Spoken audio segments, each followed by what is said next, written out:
Sports Matters TV, bringing the sports home. Okay, guys, welcome to Sports Matters TV. I'm in Ireland, Tito's in America. It's a lot earlier there, but he's looking great. He's looking fresh. He's looking fantastic. Tito, first of all, a crazy 12 months across the world. The pandemic has been crazy, but how have you been? I've been good. Pretty much the first time in my career since I've been a freshman in high school that I've actually took a full year off. Craziness, man. Craziness, not just here in California, but in the United States and around the world. And I hope everybody out there are doing a lot better. And if anybody who lost any loved members, my prayers go out to you and your family members. We just hope that everybody's staying safe, training, eating healthy and taking vitamins and boost your immune system. And that's what's important. You kind of don't want to get too political about things, but at the end of the day, we're all humans and we want to do the right thing for our futures. And that's, once again, eating healthy, training, and taking our vitamins. Definitely. No, Tito, you're an incredible man, and like your journey through MMA has been incredible. But what's a normal day like in the life of Tito Ortiz today? Obviously, you're training. You've got so much going on. But how is day by day for Tito Ortiz? Well, day by day now is a lot different. Last year right before the elections here in the United States, I ran for actually city council of Huntington Beach. I got the most votes in Huntington Beach history. So I'm mayor pro tem of Huntington Beach. But I kind of realized that I had to help my city out a little bit. The homeless population grew fast. The safety in our city has been just getting worse and worse. And of course, the lockdown of a lot of businesses being closed. And as it went from being just a 15-day stop complete to a 6 month, then 6 months to now a year, it's time to open up our city, at least here in Huntington Beach. And I'm not sure how it is there in Ireland or in Europe, a lot of your listeners that do watch, but we have a great country here in America, and I'm trying to fight for it at the city level. But a normal day is, I get up in the morning, check my emails automatically to make sure no emails came in, do a little bit of work, and then either hop on a Zoom call with the city for my city council, or I start my training about 12 o'clock. I'll do my 19-mile bike ride with 20 flights of stairs, come back home, have a small meal, go back to the gym, do some bag work. And that, like I say, I just started here the last month now.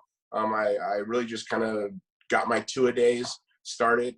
Next month, I'll start my 3-a-days. And then about half a month into that, I'll do my 4 days of training. So able to fit that in with city council.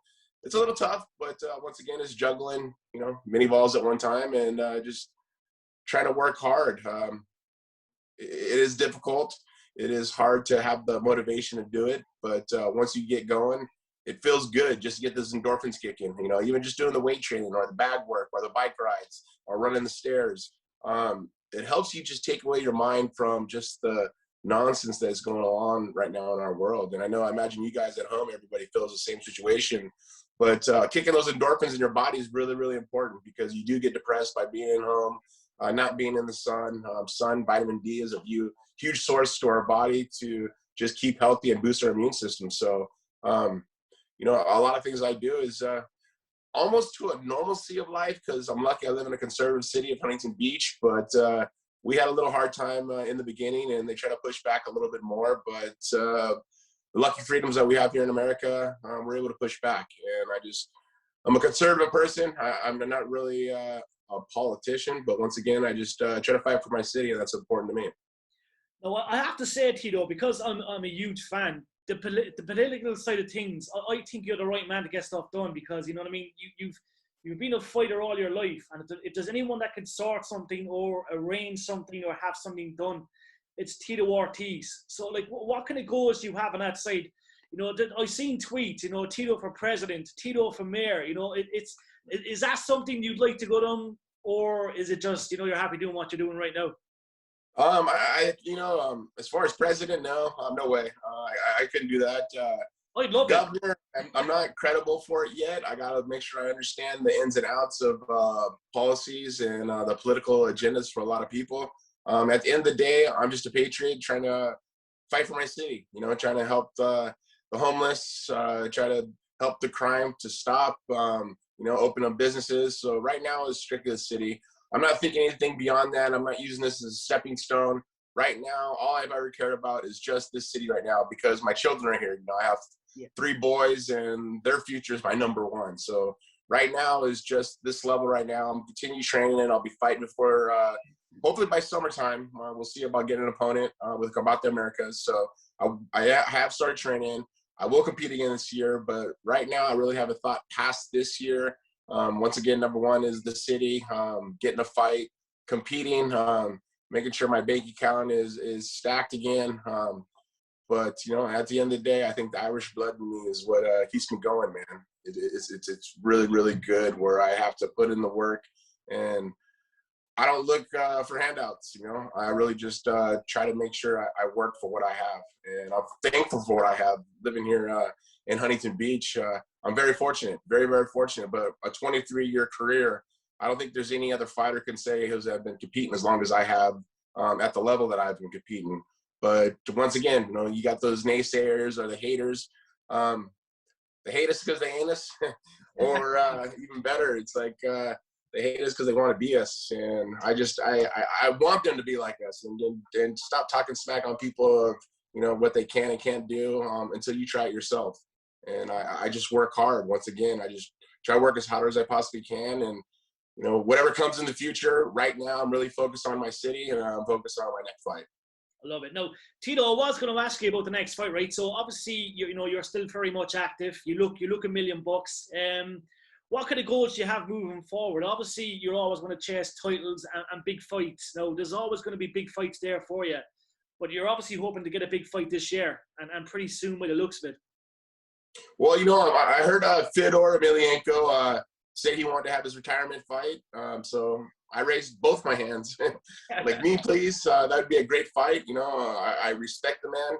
He's a great former champion.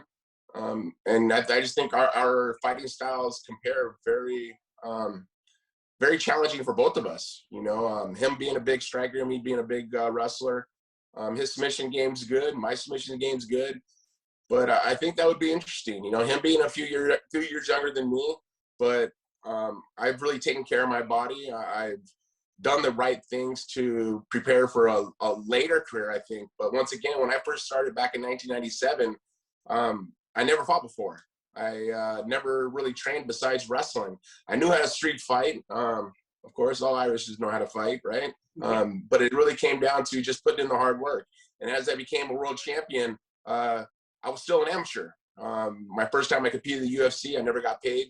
May 30th, 1997, I fought for free because I wanted to see how I would do in the sport. And little did I know, a year and a half later, I became the world champion. And I seen a goal, I seen an accomplishment, and I accomplished that goal of becoming a world champion. Then it was becoming a millionaire. I became that. Then buying my mom a house, I achieved that. Buying my second home, I achieved that. Having a Rolls Royce Phantom, I achieved that. And these are just, materialistic things, but these have been goals through my life that I've wanted to set and I wanted to accomplish, so I can make sure that everybody who are fans or who do look up to me as an inspiration, that they're able to achieve these same things through hard work and dedication. It's a lot of sacrifice, a lot of discipline, but you got to do those extra things to prevail, to be outside of everybody else. I was always thinking outside the box. And I think that's why I'm still relevant after 23 years of competition. And I still love to fight. I love it. I love competition. I love challenging myself. I love doing the things to make me a better person. And whatever it is that I can do to improvise to be better, but help others look up to me, just as long as I'm doing the right things, and treat other men as the way you want to be treated. But at the same time, making sure you don't step on anybody to get ahead. And, I really hold a lot of things dear to my heart, but number one is respect, and having respect for others. And yes, you got that challenging fight talk where you're competing against another man. And a lot of people need to understand, anybody I've ever competed against, it was never against the fans. It was always just strictly the competitor I was competing against, to mentally and psychologically get in his brain one way or another. Conor is one of the greats probably in the UFC ever to do what he's done. And I got to say, I'm proud of the kid.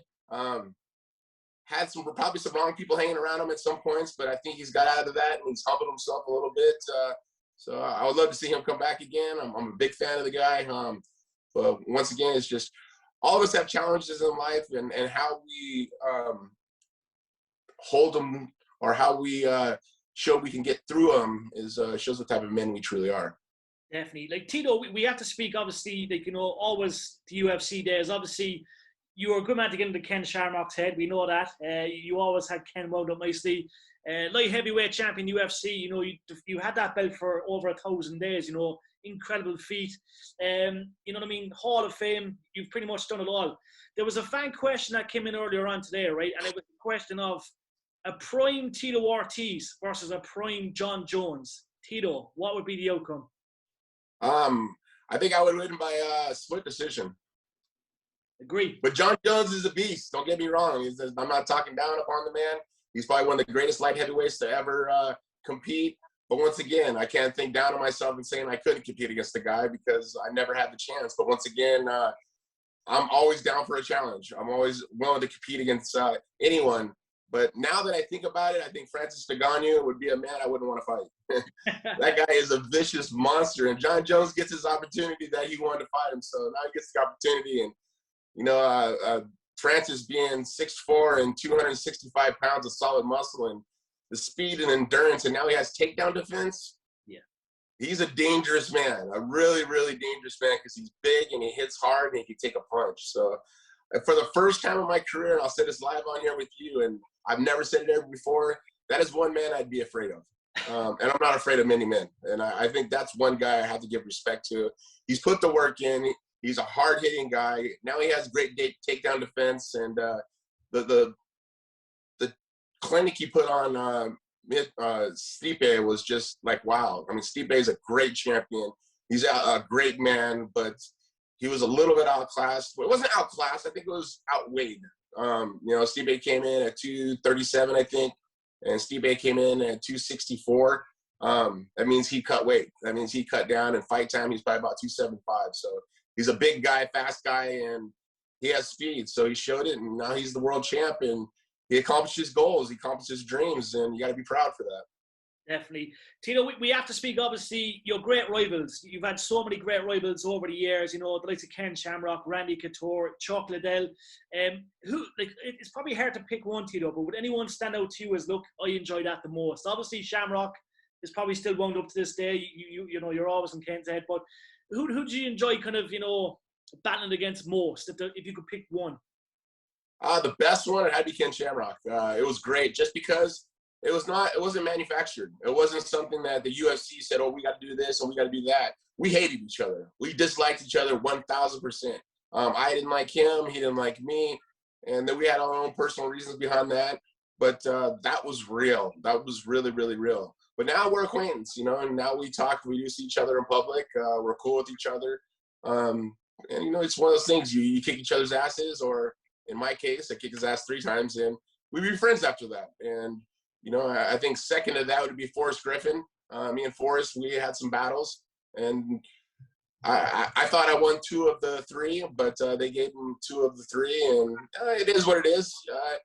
I learned a lot through those times, a lot of personal problems during those times, health problems during those times, but I was able to fix myself and regenerate even better.